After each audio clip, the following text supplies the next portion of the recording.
ایران کو حملوں کے نتائج بھگتنا ہوں گے۔ آج اسرائیل رات کسی وقت پہ ایران کے اوپر حملہ کر سکتا ہے اور یہ حملہ بڑا خوفناک ہوگا اور اس کی آواز آپ کو پوری دنیا میں سنائی دے گی۔ ایران نے اسرائیل پر حملہ کر کے ایک بڑی غلطی کی ہے۔ میری نظر میں تو تیاری شروع ہو گئی ہے کہ اب اس کے بعد ایران کو ٹارگٹ کیا جائے۔ تو اس سلسلے میں نیتن یاہو نے کھل کر کہہ دیا ہے کہ اپنے اصول پر قائم رہیں گے کہ جو بھی ہم پر حملہ آور ہوگا ہم اس پر حملہ کریں گے۔ تو ایران نے بڑی غلطی کر دی۔ پاکستان کو کیا کرنا چاہیے؟ پہلے تو میں آپ کو بتا دوں کہ پاکستان کو کیا نہیں کرنا چاہیے۔ نمبر 1، پاکستان کو مکمل طور پر اپنے نیوکلیئر حوالے، اپنے میزائل استعمال کرنے سے کسی بھی بحث میں گریز کرنا چاہیے، لیکن اس وقت اس کو خام خواہ اچھال کے، اس کے اوپر اترا کر، اس کو شو کیس کر کے آپ بیل مجھے مار والی کیفیت نہ بنائیں۔ یہ تو مودنے لگا سارا۔ اس وقت دیکھیں پاکستان جو ایفیکٹ ہوگا وہ انڈائریکٹلی تھرو انڈین اسکیلیشن ہوگا۔ اب آپ دیکھیں گے مجھے تو یہ خدشہ نظر آ رہا ہے کہ جیسے وہاں پہ اسکیلیشن بڑھے گی، یہاں پہ پاکستان کو پریشرائز کرنے کے لیے انڈین لائن آف کنٹرول پہ، بارڈر پہ، اکراس دا ویسٹرن بارڈر کارروائیاں کرنے شروع کریں گے۔ تم تو غیرت کر لو، اس مودی کے خلاف آواز اٹھا لو۔ یہ مسلمان انڈیا کا شرم سے ڈوب کے مر جائے اگر اس کو مرنا ہے تو۔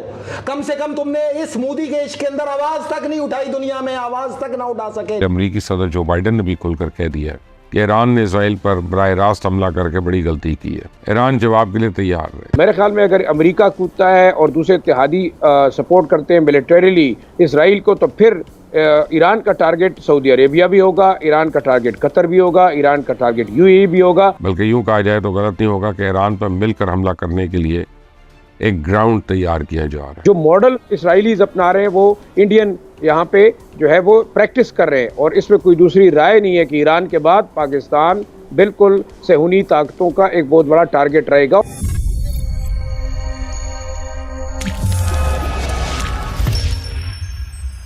نمسکار، جے ہند دوستو اسرائیل پر منگلوار رات ہوئے ایران کے حملے کے بعد اسرائیل کے پردھان منتری بنیامین نیتن یاہو نے ایران کو ختم کرنے کی قسم کھائی ہے۔ اسرائیل اب ایران پر جوابی کارروائی کے لیے پوری طرح تیار ہے۔ پی ایم نیتن یاہو نے تیل اویو میں رکشا منترالیہ میں سرکشا پرمکھوں سے ملاقات کر رہے ہیں۔ ایسے میں قیاس لگائی جا رہی ہے کہ اسرائیل جلد ہی ایران پر بھینکر حملے کر سکتا ہے۔ اسرائیل کے پردھان منتری کاریالیہ نے ایکس پوسٹ میں کہا کہ P M Benjamin Netanyahu نے آج تیل اویو میں سرکشا پرمکھوں کے ساتھ بات چیت کی۔ نیتن یاہو نے سرکشا کابینٹ کی بیٹھک کے دوران کہا کہ ایران نے آج رات ایک بڑی غلطی کی ہے اور اسے اس کی قیمت چکانی پڑے گی۔ ایرانی حملے میں تیل اویو میں 2 لوگ گھائل ہو گئے اور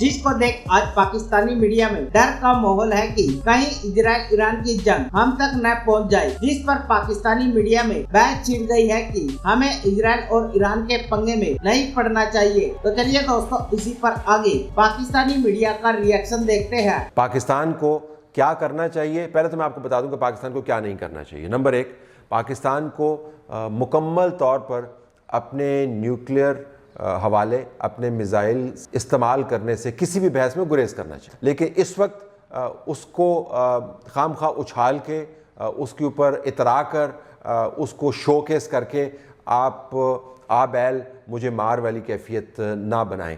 ضروری نہیں ہے کہ بیل نے آپ کو آ کے ٹکر مارنی ہے، لیکن جب برابر میں اتنا ہنگامہ پھیلا ہوا ہے تو، اور اس ہنگامے میں آپ کا براہ راست کوئی سٹیک تو خیر بہت ہے لیکن براہ راست انوالومنٹ نہیں ہے، اور بہت اچھا ہے کہ ہماری انوالومنٹ نہیں ہے، تو آپ کیوں اپنی نیوکلیئر کیپیبلٹی کے بارے میں ایسی باتیں کریں کہ دنیا اس کی طرف توجہ دے؟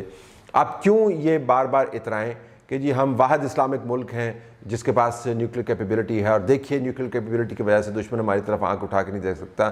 یہ وقت نہیں ہے اس قسم کی باتیں کرنے کا۔ تو اگر ہمارے پاس ہے اور اس ہنگامے سے ہمارا تعلق نہیں ہے تو خام خواہ کسی اور طرف ہنگامہ ہو رہا ہے اور ہم خام خواہ اپنی طرف سے سائرن بجا بجا کے توجہ مبذول کر رہے ہیں۔ تو نمبر 1، ہمیں اپنے نیوکلیئر پروگرام اور میزائل پروگرام کے بارے میں بحث نہیں کرنی۔ نمبر 2، ہمیں ان معاملات کے اوپر جو بھی پالیسی ڈکلیریشن آنی ہے اس کے لیے ایک چینل بنانے کی ضرورت ہے۔ یہ بہت ہی نازک معاملات ہیں، یہاں پر الفاظ کے نتائج نکلتے ہیں، صرف ایکشنز کے نتائج، یہ ریاکشن نہیں آتا، الفاظ کے بھی نتائج نکلتے ہیں، تو مکمل طور پر ہمیں اس سے اجتناب برتنا چاہیے۔ جیت کی جنگ تو شروع ہونے والی ہے یہاں پہ، اور پاکستانیوں خاموش رہو، مزے کرو، ناچو گاؤ، جو دل چاہے کرو، لیکن یہ یاد رکھنا